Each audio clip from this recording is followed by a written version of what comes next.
Welcome to the dystopia. I just had my whole world shaked. Just shook right underneath me. I'm still processing what I was just told. You're also putting your money where your mouth is. You're planning to accept salary in Bitcoin. It's rather interesting that the new mayor-elect here, Eric Adams, is...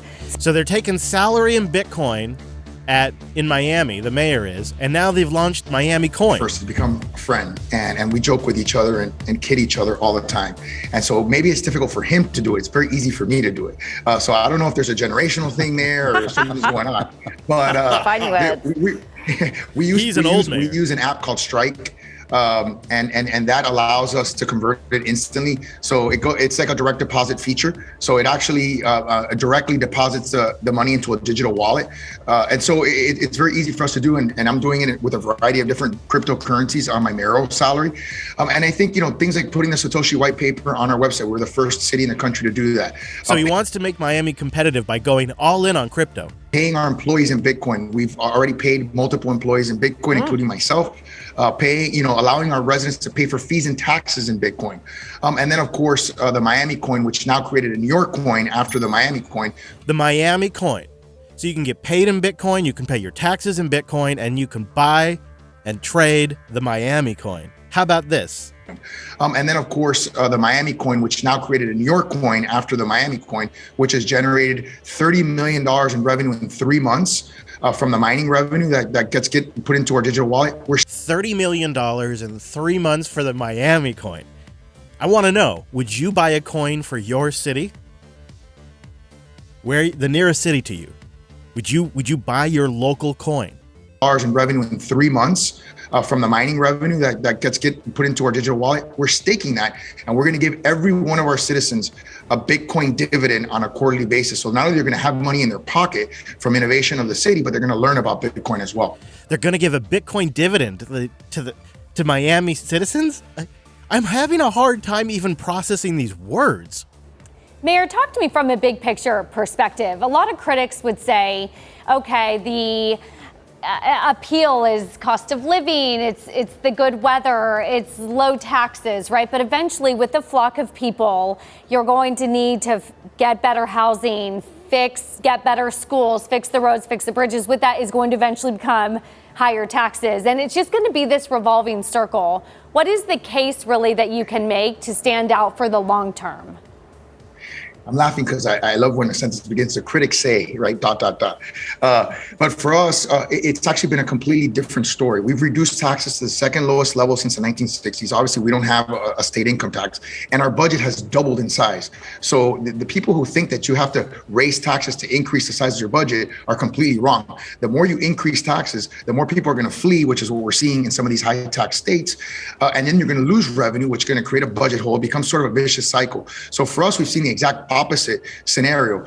By having more revenue in our coffers, by reducing taxes, now we've been able to increase policing while many cities across America have defunded their police. And guess what happened? I know it's going to shock you. Crime went down in the city. So while the murder rate is going up across America, it's actually decreasing in the city of Miami. So we're starting to see these counter narratives. And so they're using the Bitcoin to fund certain city initiatives. They're giving a dividend. They have a MiamiCoin that's gone up to $30 million in 3 months. This is a lot to process. This is a lot. Optimus Gray says his nearest city would be St. Louis, so not going to do it for him. A Seattle coin. I'd have to see how it performs. What would you base it on? The entire thing is completely new to me. I wonder if I could find anything else about it. The greatest newest investment, MiamiCoin. You got to be shitting me. MiamiCoin. All right, here's the coverage of the launch. Let's see what we have. That MiamiCoin will set the city up for that lofty long-term goal. The cryptocurrency was born out of a project with a nonprofit called City Coins. According to its founders, anyone can download the software, hop on a computer to mint those new coins. The miner keeps 70% of the profits, and the rest goes straight to the city's wallet. And Shep, like other... Okay, all right. So miner keeps 70% of the profits. All right. These are the key details here. 70% of the profits, and the rest goes straight to the city's wallet. And Shep, like other cryptocurrencies, MiamiCoin also trades on an exchange, so people can invest in it. This one hit an all-time high of just around 5 cents. It is the first and so far the only test case of this idea, but since August, the cryptocurrency has brought in just over $10 million for Miami. That's more than 3 times what officials say. This, by the way, is as of, I should mention, because this was recorded. Here, let's theater mode. Would that make it display better for you guys? My capture device is dying, so I can't play real-time video for you. It's dying a slow, pathetic death, too. 10 million as of October 5th, and now he's saying 30 million? So you get to keep 70%. The rest goes to the city to essentially pay for city services or however they're going to spend it. Some cities will probably not spend it very well. But that allows them to back off on paying taxes, theoretically. Of course, they'd probably just do both. It's an interesting idea. Okay. I guess the more I hear about it, the less I'm hating it, but I'm still feeling like it's some sort of weird dystopian future. They forecasted. The city's mayor and a Bitcoin believer, Francis Suarez, says at the current pace, it could bring in as much as $60 million for Miami and eventually subsidize or even replace taxes. But he says Miami's still holding the coins in escrow for a couple months. He says they're doing more due diligence before Miami can start spending these coins. We're going to hold them for a while to make sure that there are no issues related to the technology. And then we can work on a variety of different ideas that we have to make our city better, including educational ideas, including affordable housing, and including a lot of issues that, we obviously as cities across America would love to have more resources to help solve. The project comes with its share of challenges. There are price fluctuations, regulatory questions at the federal level, and even money laundering concerns, to name a few. City coins are the latest sign of growing competition to attract the fast-growing digital industry and digital asset industry. Suarez has billed Miami as the crypto capital of the country, but Austin, Texas, and Cheyenne, Wyoming are among those also competing to attract crypto companies. Sources tell me Austin and New York are on the short list for their own city coin.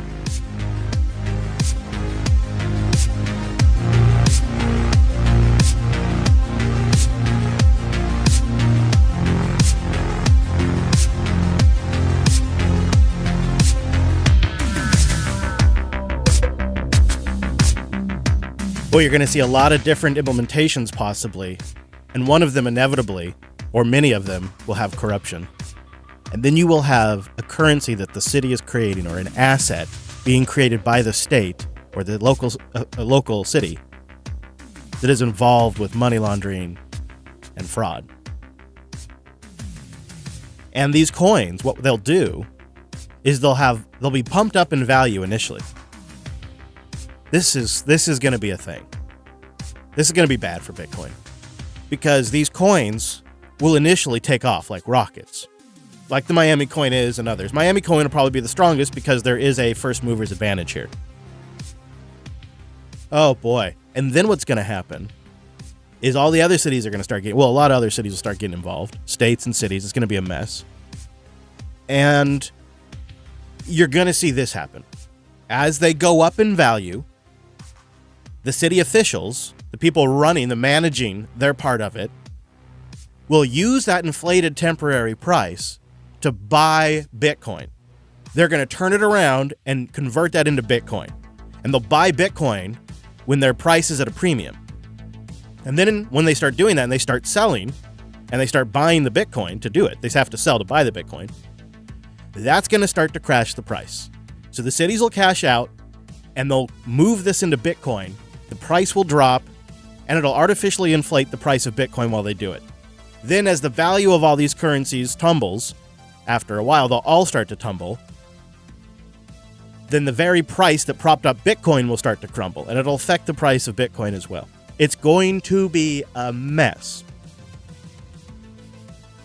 And we do not have a federal government that is capable of properly managing this. Because there are elements of this I could get on board with. If my local county had a coin, I know this sounds crazy, but I would if I could do something that would help raise revenue for my local county, and I could also maybe make a little money, That does seem like there's something to that idea. But I'm pretty skeptical of the implementation.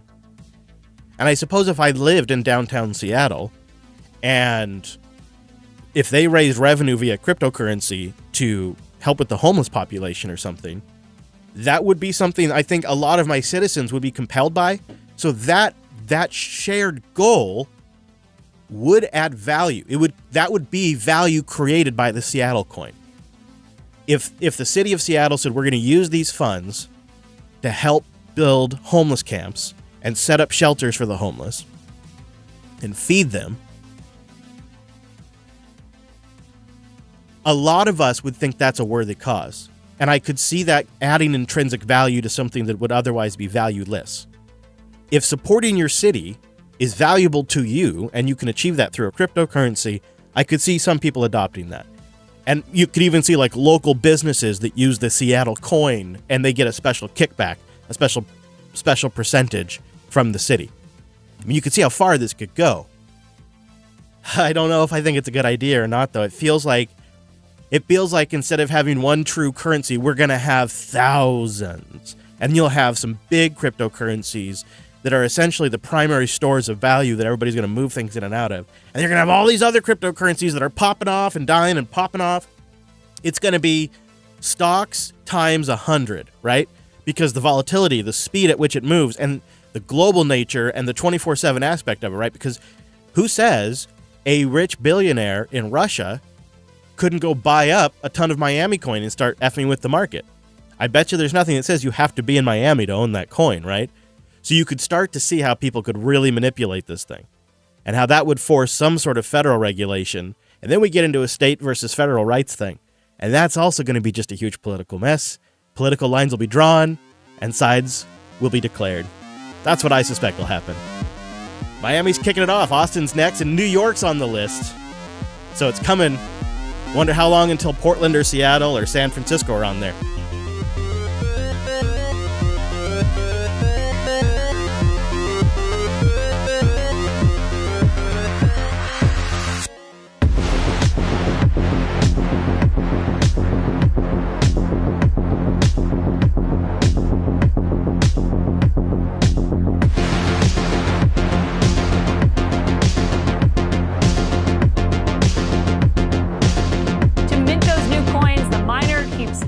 Percent of the profits, and the rest goes straight to the city's wallet. If you're just joining us, we've been talking about MiamiCoin launching. It launched earlier this year.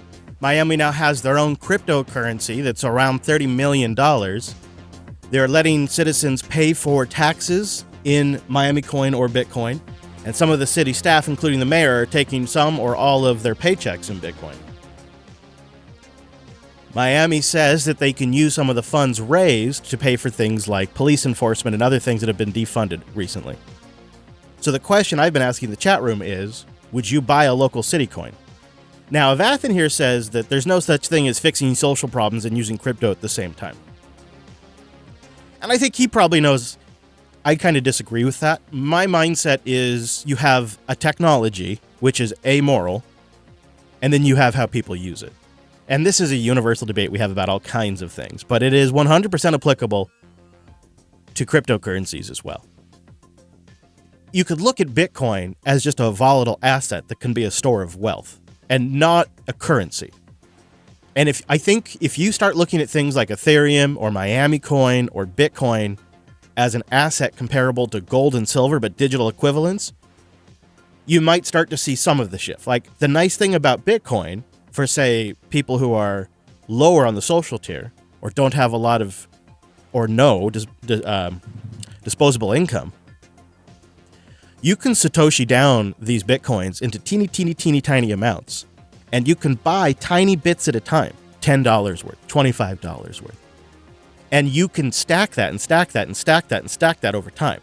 Now, Bitcoin just had a 20% value drop, right?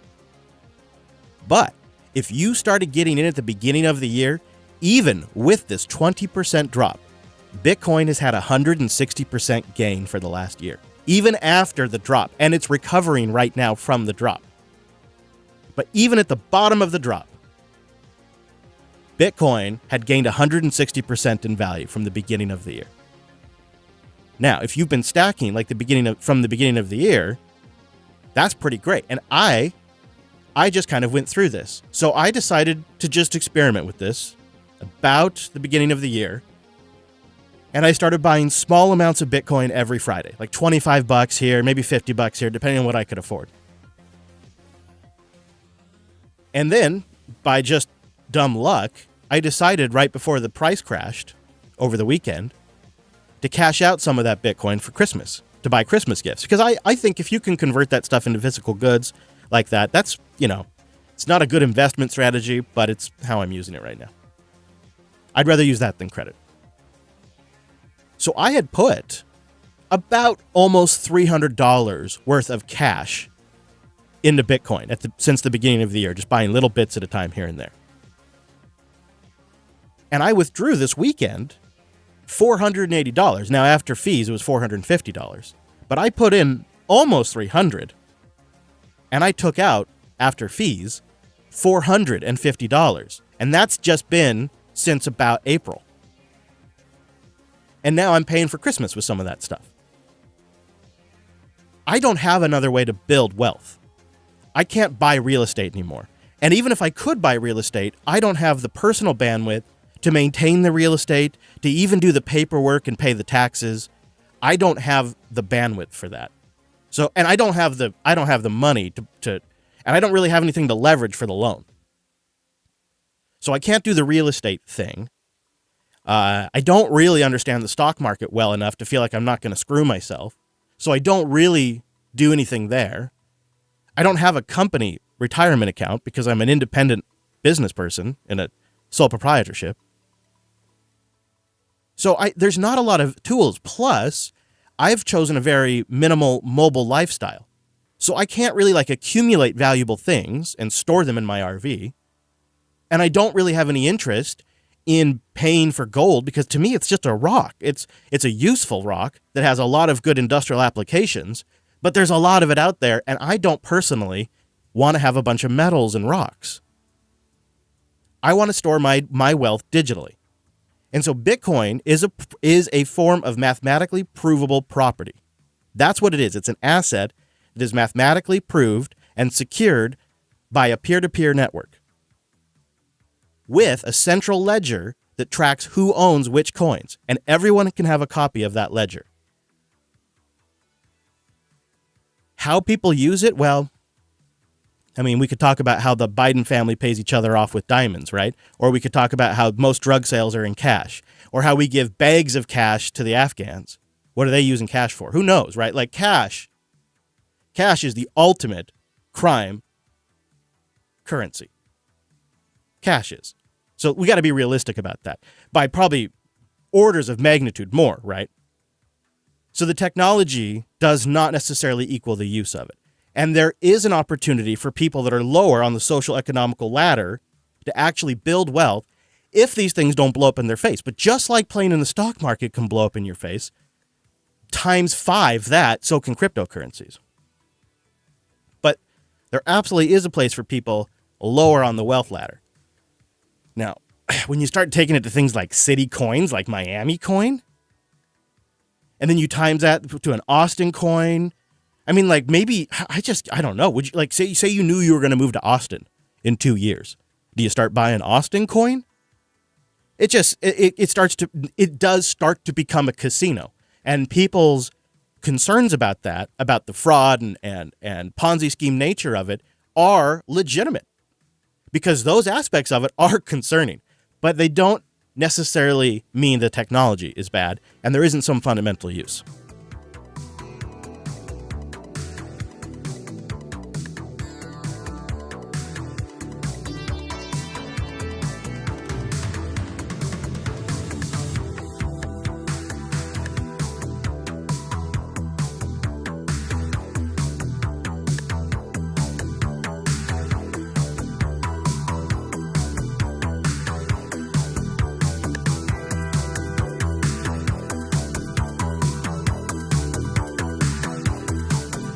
My buddy Joe has been taking to calling cryptocurrency like our modern .com bubble. And I think that might be a good way to think about it. If you were buying stocks back in 2000 and we had the dot-com bubble, 95% of those stocks went bust. They just blew up in your face and people went broke. But 5% of those stocks are Amazon, Apple, Microsoft, Rackspace, all the companies that were involved in building the cloud era, from hardware to software to services. Like, they were around back then too, and some of those paid off handsomely. But a lot of them didn't. That's where we're at with this whole crypto idea. Like, there's some fundamentals there, like with the blockchain, being able to send money peer-to-peer with no middleman to anyone in the world, a universal currency that somebody in Russia and somebody in China and somebody in India and somebody in Canada and somebody in Mexico, like all over the world, they all have a common currency they can work with.